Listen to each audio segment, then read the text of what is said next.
slowness was due to a Monero minor C2 connection. Attacker used a brute force login to access the server and spread to other endpoints. Recommendations: quarantine infected systems. 2. Block malicious traffic. 3. Enforce multiple factor authentication. 4. Patch the vulnerable systems. Okay, so there's a lot of stuff here, but we just quickly go back and just step through and see exactly why it came to these recommendations. Sure, let me start the investigation. So the first thing obviously is looking into the incident ticket. It finds that there's a private IP address associated with this slow server. So the next thing is to say, okay, go to the EMS, the endpoint management system, and retrieve the details about that endpoint.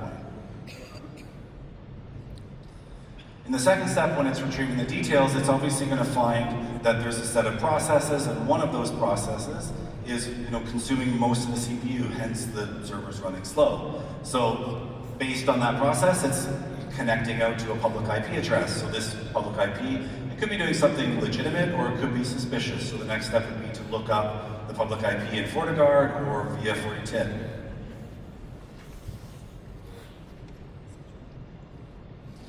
And in the third step, obviously, it finds that that is suspicious. It is a confirmed infected IP address. And so the next thing would be to say, okay, is there any other systems in my environment which are also connecting to this same public IP? Is this just one server that's affected, or is it a wider issue that I should be aware of? And it will find that there is multiple of these systems inside the environment. So now maybe it wants to say, okay, what was the first system that was impacted? Because chances are that's how that attacker got in and then spread to the other systems in my environment.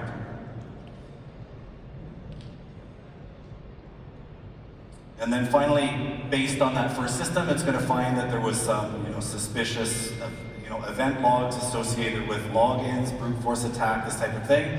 And so basically it's basically come to a conclusion that, okay, this is how it got in, it's impacted multiple systems, there's multiple systems infected, and there's some actions to be taken. And so the next step is really to then provide that full summary report back to the administrator so that they can determine the next steps to take. Incident summary. The slowness was due to a Monero minor C2 connection. Attacker used a brute force login to access the server and spread to other endpoints. Recommendations: quarantine infected systems. 2. Block malicious traffic. 3. Enforce multiple factor authentication. 4. Patch the vulnerable systems. And so if you saw my presentation last year, obviously I went through almost the identical scenario, but I had to be the one as the SOC analyst to connect these together.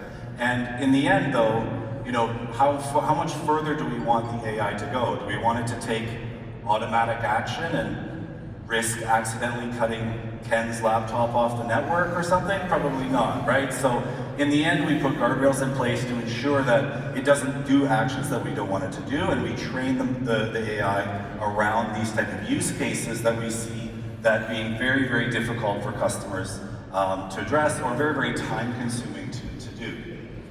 Now, this kind of concludes all of the demo portion of my presentation.